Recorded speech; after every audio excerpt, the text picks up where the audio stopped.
Hi everyone, good evening all of you. आज हम करने वाले हैं हमारा पेपर 2018 का पेपर सोल्व करेंगे हमने 2020 का कर लिया है, 21 का कर लिया है और 22 का पेपर भी कर लिया है। और सभी की मैंने एक अलग से प्ले लिस्ट बनाई है प्रीवियस ईयर की, उसमें आपको सारे पेपर मिल जाएंगे। और प्रीवियस ईयर के पेपर आप जो पेपर करोगे ना, तब आपको खुद पता चल जाएगा कि दो चार क्वेश्चन क्या होते हैं, रिपीट होते चले जाते हैं आगे।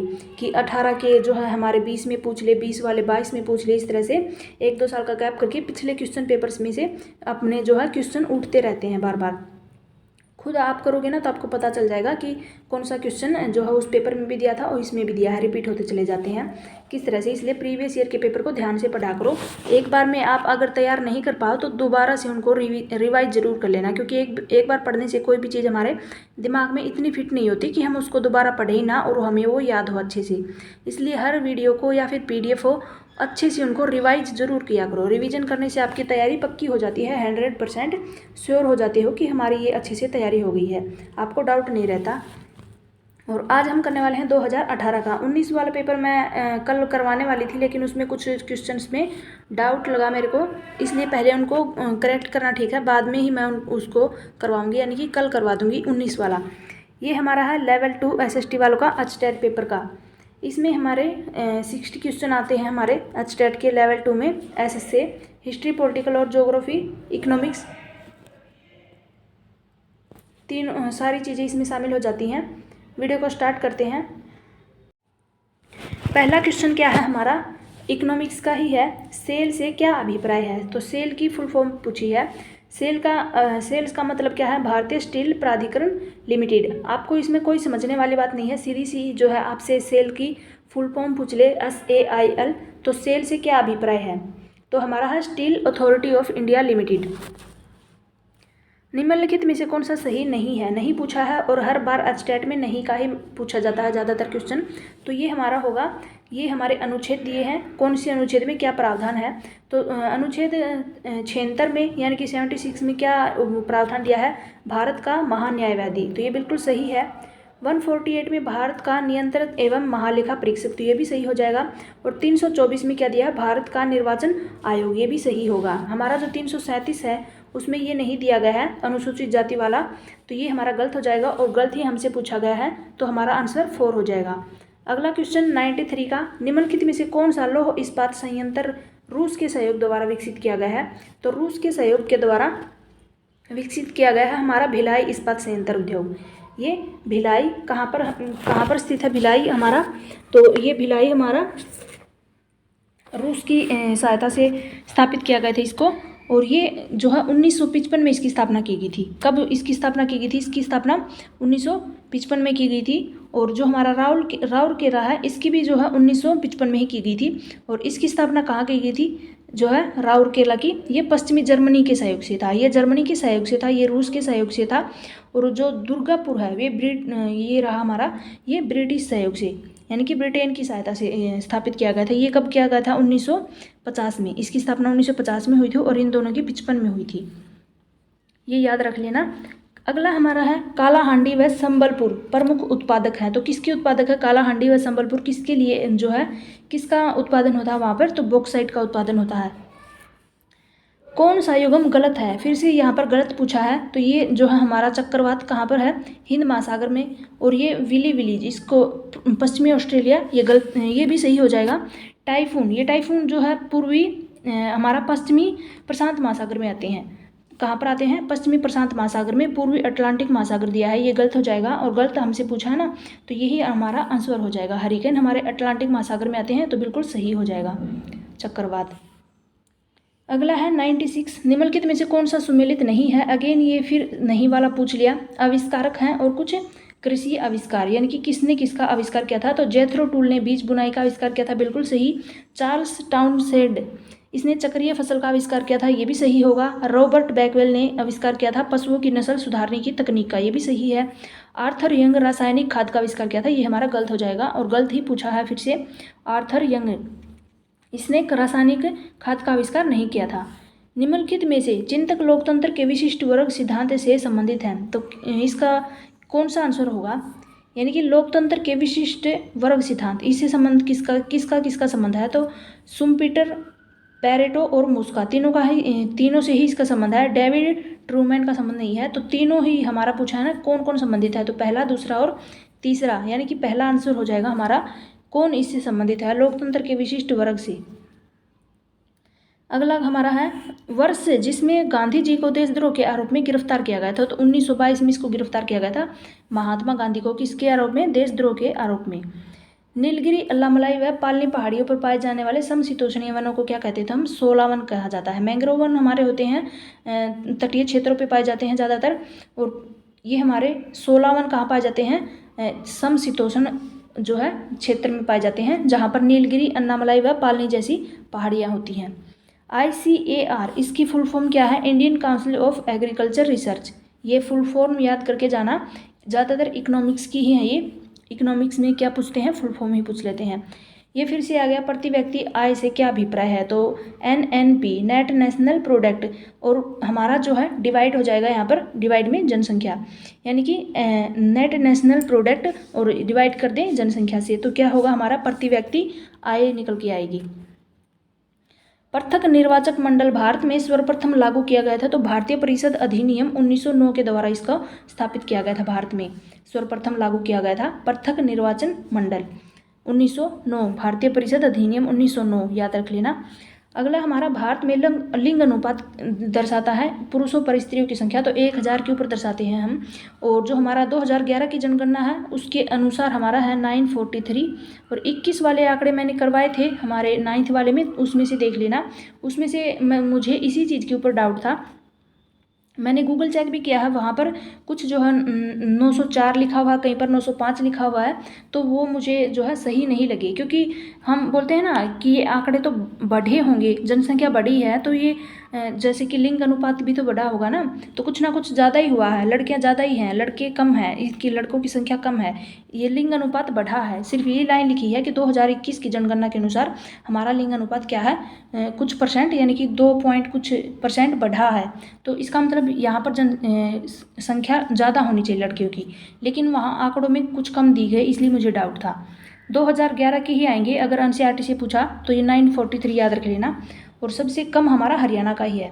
जटिल समानता का विचार किसने प्रस्तुत किया था, तो माइकल वाल्जर ने प्रस्तुत किया था जटिलता सम्मान का विचार। अगला हमारा निम्नलिखित में से कौन सी एक अर्थव्यवस्था की केंद्रीय समस्या नहीं है, तो मैक्सिमम क्या है, अधिकतम निजी लाभ क्या है हमारा, अधिकतम निजी लाभ अर्थव्यवस्था की केंद्रीय समस्या नहीं है, यानी कि ये अर्थव्यवस्था की पूछी है, केंद्र की समस्या पूछी है, हमारी पर्सनल प्रॉब्लम नहीं पूछी है, यानी कि हमारी पर्सनल प्रॉब्लम है कि क्या उत्पादन करना है, किस प्रकार से करना है और किसके लिए उत्पादन करना है, ये हमारी पर्सनल खुद की प्रॉब्लम है। लेकिन निजी तौर पर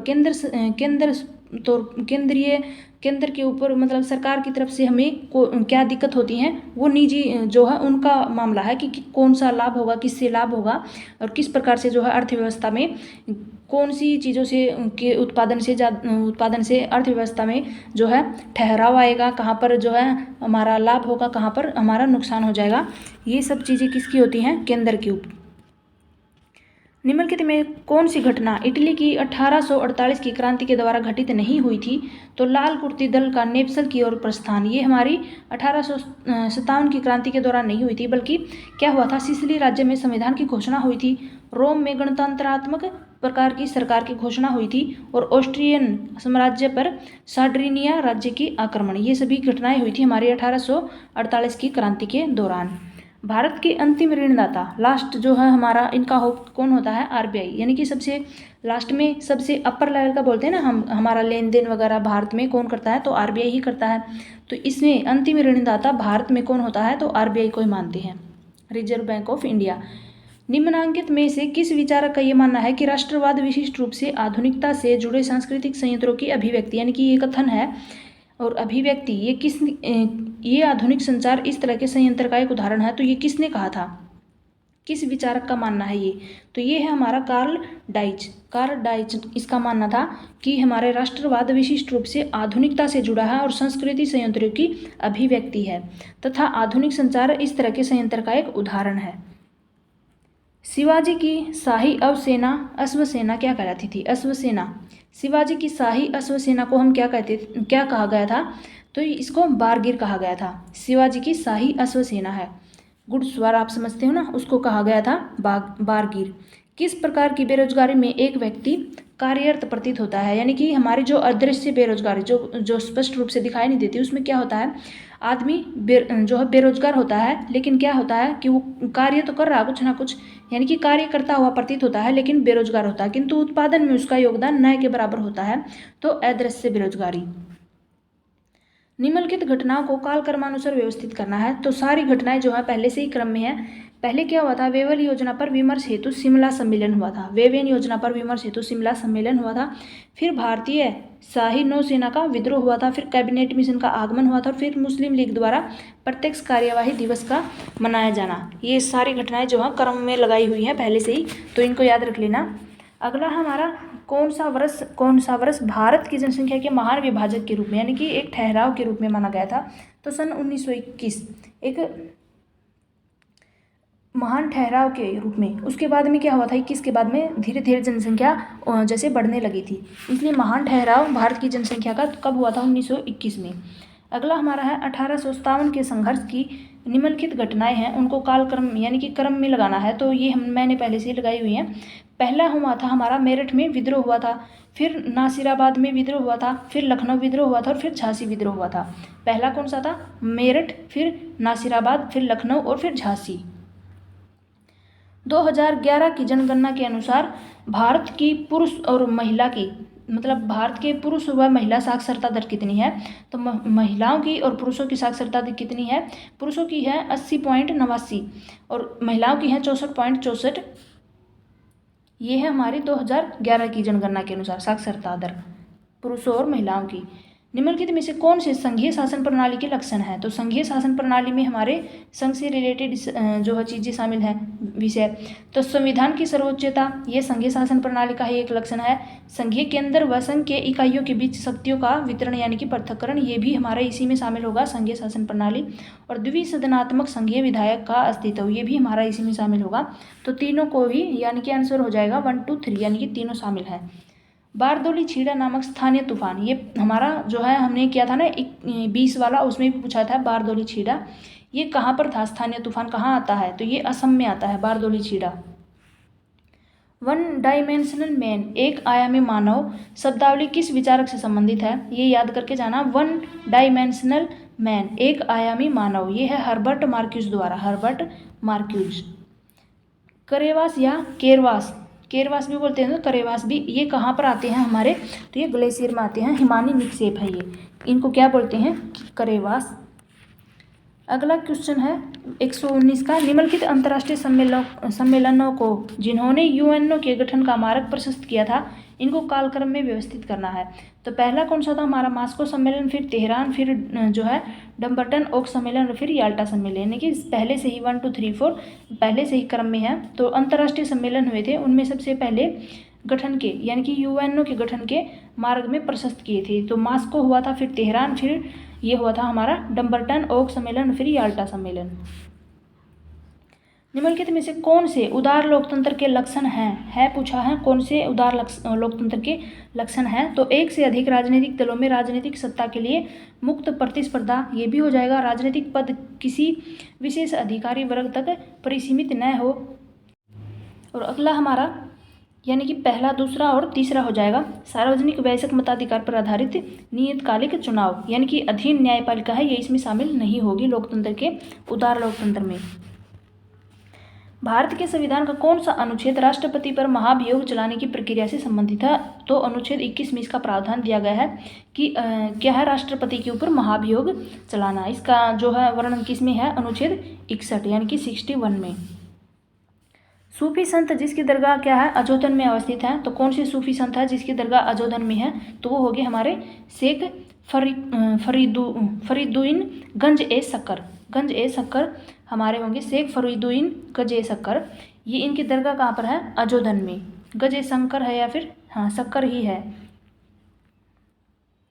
भीतरी ग्रह कौन से होते हैं हमारे, एक तो हमारा यहाँ पर सूर्य हो गया, और फिर सूर्य से लेकर के यहाँ पर हो गए ना क्षुद्र ग्रह पेटी, इस एक तो होते हैं हमारे, इसके बीच में जो ग्रह होते हैं बुध शुक्र पृथ्वी मंगल, जो 4 ग्रह होते हैं हमारे यहाँ पर, और फिर हमारे होते हैं यहाँ पर बृहस्पति, शनि, अरुण, वरुण ये हमारे होते हैं आउटर प्लेट, यानी कि बाहरी जो ग्रह होते हैं वो। तो हमसे पूछा ना भीतरी ग्रह कौन से होते हैं, तो सूर्य से लेकर के क्षुद्र ग्रह पेटी के बीच में जो ग्रह होते हैं ना, बुध, शुक्र, पृथ्वी और मंगल, ये 4 ग्रह, इनको बोलते हैं हम भीतरी ग्रह। अपसौर क्या है, तो अपसौर किसको बोलते हैं, जब सूर्य और पृथ्वी के बीच अधिकतम दूरी होती है, कब होती है, 4 जुलाई को होती है ये अपसौर, जब पृथ्वी सूर्य से अधिकतम दूरी पर होता है। पृथ्वी के घूर्णन से जनित बल को क्या कहते हैं, तो कॉरियोलिस बल कहते हैं इसको। पृथ्वी के घूर्णन से यानी कि घूमने से कौन सा बल उत्पन्न होता है, तो कॉरियोलिस बल उत्पन्न होता है। लॉन्ग वॉक टू फ्रीडम, ये क्वेश्चन भी पूछा गया था हमारा 21 में पूछा गया था शायद, या फिर 22 में। लॉन्ग वॉक टू फ्रीडम आत्मकथा किसकी है, तो नेल्सन मंडेला की आत्मकथा है ये लॉन्ग वॉक टू फ्रीडम। आसियाना के संदर्भ में निम्नलिखित में से कौन सा कथन सही है, तो इसकी स्थापना 8 अगस्त 1967 को हुई थी। किसकी स्थापना हुई थी, 8 अगस्त 1967 को आसियान की। इंडोनेशिया, मलेशिया, फिलीपींस, सिंगापुर व थाईलैंड इसके संस्थापक सदस्य हैं, तो बिल्कुल सही। और वर्तमान में आसियान के सदस्य कितने हैं, संख्या 10 है, इसमें देशों की संख्या 10 है, तो ये भी सही हो जाएगा। आसियान की स्थापना हुई थी 1967 में, और जो है इनके सदस्य देश कितने हैं, 10। शीत युद्ध से संबंधित निम्नलिखित में से कौन सा युग्म सही नहीं है, नहीं पूछा है अगेन, तो ये हो जाएगा 1957 का हंगरी में सोवियत संघ का हस्तक्षेप। ये जो है हमारा शीत युद्ध के समय ये घटना नहीं हुई थी, 1957 की हंगरी में सोवियत संघ का हस्तक्षेप ये हुए थे हमारे। 1947 में ट्रूमन सिद्धांत हुआ था, 54 में हमारा हुआ था सिएटो का गठन, और 55 में हुआ था बगदाद पैक्ट का गठन। हमारा है 129 यानी कि 129 का क्वेश्चन है, स्वतंत्रता से पूर्व भारतीय कृषि क्षेत्र के किस अवस्था में था, तो ये हमारा गतिहीन विकास की अवस्था में था। स्वतंत्रता से पहले पूछा है ना, तो पूर्व भारतीय कृषि क्षेत्र कौन सी अवस्था में था, गतिहीन अवस्था। हो सकता है कि मैं आपके विचारों से सहमत न हो पाऊँ, फिर भी मरते दम तक विचार प्रकट करने के लिए आपके अधिकारों की रक्षा करूंगा। ये किसके जो कथन है, किसके वक्तव्य है, तो ये वाल्तेयर के कथन है ये वाल्तेयर का, कि हो सकता है कि मैं आपके विचारों से सहमत ना हो, फिर भी मरते दम तक विचार प्रकट करने के लिए आपके अधिकारों की रक्षा करूंगा। एक क्षैतिज मांग वक्र क्या दिखाता है कि मांग की लोच होगी, क्या होगी, अनंत लोच होगी इसकी, ये दर्शाता है। क्षैतिज मांग वक्र क्या दिखाता है, अनंत को दिखाता है। पर्यावरण संरक्षण के उद्देश्य से राष्ट्रीय हरित न्यायाधिकरण क्या है, अधिनियम कब लागू हुआ था, तो अक्टूबर 2010 को ये लागू हुआ था। पर्यावरण संरक्षण के उद्देश्य से राष्ट्रीय हरित न्यायाधिकरण अधिनियम लागू हुआ था अक्टूबर 2010 में। अगला क्वेश्चन है, अल्पकाल में निम्नलिखित में से कौन सी एक परिवर्तनशील लागत है, यानी कि अल्पकाल में कम समय में हमारी जो लागत है परिवर्तनशील लागत, उसको क्या कहते हैं, तो ये हमारी होती है कच्चे माल की लागत। सिंधु घाटी सभ्यता की नर्तकी प्रतिमा के बारे में निम्नलिखित में से कौन सा कथन सत्य नहीं है, नहीं पूछा है फिर से, तो सिंधु घाटी सभ्यता की नर्तकी प्रतिमा के बारे में कौन सा कथन सही नहीं है, तो ये मोहनजोदड़ो में पाई गई थी, तो ये बिल्कुल सही हो जाएगा कि मोहनजोदड़ो में पाई गई थी। ये कांसे से निर्मित थी, तो कांसे की बनी थी, ये भी सही है। और इसके हाथ में 2 दर्जन से अधिक चूड़ियाँ थी, तो ये भी सही होगा। इसकी लंबाई कितनी थी, 2 फुट, तो ये हमारा गलत हो जाएगा, 2 फुट लंबाई की नहीं थी, लंबाई की नहीं दी गई थी कि इसकी 2 फुट लंबाई है। लोकसभा अध्यक्ष अपना त्यागपत्र संबोधित करता है, यानी कि किसको अपना त्यागपत्र देता है, लोकसभा अध्यक्ष, तो वो देता है लोकसभा उपाध्यक्ष को। किसको देता है, लोकसभा के उपाध्यक्ष को देता है अपना त्यागपत्र। निम्नलिखित में से कौन सा गणितीय माध्य नहीं है, तो हमारा माध्य जो है गणितीय माध्य है, गुणोत्तर और हरात्मक माध्य, तीनों ही क्या हो जाएंगे, हमारे गणितीय माध्य हो जाएंगे। और जो बहुलक है हमारा, ये क्या हो जाएगा, बहुलक हमारा गणितीय माध्य नहीं होगा, नहीं पूछा है फिर से, तो आंसर 1 हो जाएगा।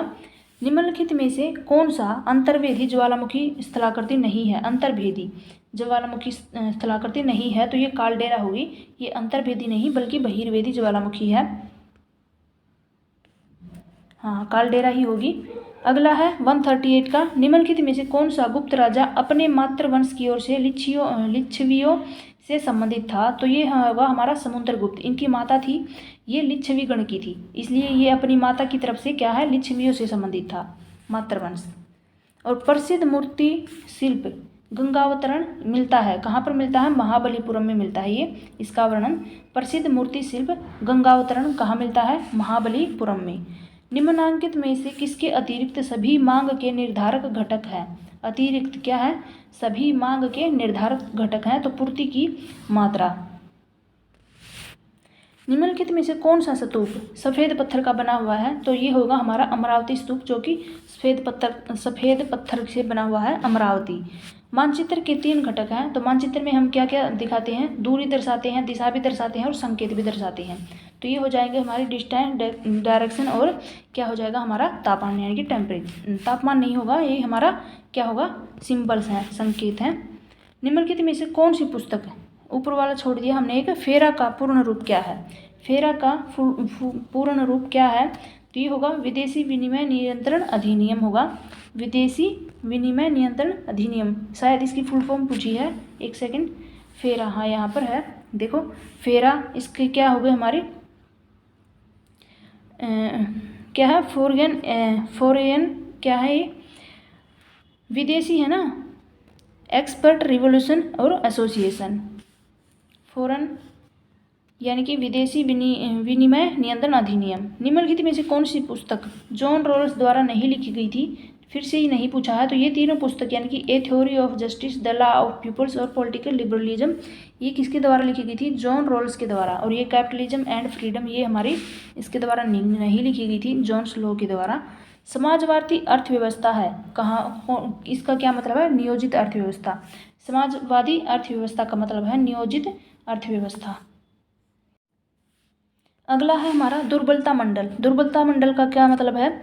ये हमारा होता है मेंटल का ऊपरी भाग होता है और इसकी गहराई कितनी होती है? 100 से 400 किलोमीटर की गहराई होती है ये कहलाता है हमारा दुर्बलता मंडल। UNFCCC United Nations framework and convention of climate change कब लागू हुआ था? तो ये हुआ था 21 मार्च 1994 से, यानी कि 21 मार्च 1994 से लागू हुआ था UNFCCC। निम्नलिखित में से कौन सा युग्म गलत है? फिर से गलत पूछा है हमसे, तो गलत बताएंगे हम। यानी कि नाइट्रोजन की मात्रा कितनी है? 78.8। ऑक्सीजन होती है 21 के करीब, 21% बोलते हैं हम, 20 पॉइंट कुछ, और आर्गन 0.93 ना, हाँ तो ये कार्बन डाई हमारी 0.003 कुछ है, तो ये हमारी गलत हो जाएगी, 36 दिया है यहाँ पर। अगला है अल बिरूनी की किताब उल हिंद। किताब उल हिंद किसकी है? अल बिरूनी की। निम्नलिखित में से किस भाषा में है? तो ये अरबी भाषा में है, अल बिरूनी की है, और किताब उल हिंद नाम है इसका। यानी कि आपसे पूछ ले कि किताब उल हिंद किसकी पुस्तक है, तो अल बिरूनी की है, अरबी भाषा में है। मध्यकालीन भारत में बंजारा कौन थे? तो खाद्यान्न जैसे सामानों के परिवाहक थे बंजारा। मध्यकालीन भारत में बंजारा कौन थे? तो खाद्यान्न जैसे सामानों के परिवाहक थे बंजारा। 150 हो गए हमारे। ये था हमारा 2018 का पेपर, और इसमें 2-3 क्वेश्चन ऐसे हैं जो हमने पहले भी कर लिए हैं, 9th क्लास के एनसीईआरटी में से किए हैं, कुछ जो है हमने उसमें से ये हमारे जो किए थे ना हमने अभी प्रीवियस ईयर के क्वेश्चन, उसमें से भी जो है रिपीट हुए हैं 1-2 क्वेश्चन। तो ये प्रीवियस ईयर इसीलिए हमारे लिए इंपॉर्टेंट है, क्योंकि 2-4 क्वेश्चन इन्हीं में से same to same as it is उठा करके डाल देता है क्वेश्चन पेपर में। तो इसीलिए हमारा फ़ायदा हो जाता है कि हम जो प्रीवियस ईयर के पेपर करके जाते हैं ना, उनमें से सेम टू सेम क्वेश्चन वहाँ पर मिलेंगे, और जाते ही हमें याद होगा कि जिन्होंने भी प्रीवियस ईयर के पेपर किए होंगे तो उनका यही फ़ायदा हो जाएगा। और जिन्होंने नहीं किया होगा, या फिर हम जो है और जो डिटेल में पढ़ रहे हैं, किसी आए तो सभी एनसीईआरटी में से ही हैं, चाहे पहले के हो चाहे अभी के हो, लेकिन इनका लेवल बढ़ा देते हैं। कई बार जो होता है ना 6 to 9th 10th ज़्यादा इंक्लूड कर देते हैं, कई बार होता है 11th 12th को डाल देते हैं। कुछ जो होते हैं 2-4 क्वेश्चन हमारे ग्रेजुएशन में भी की बुक से भी उठा लेते हैं।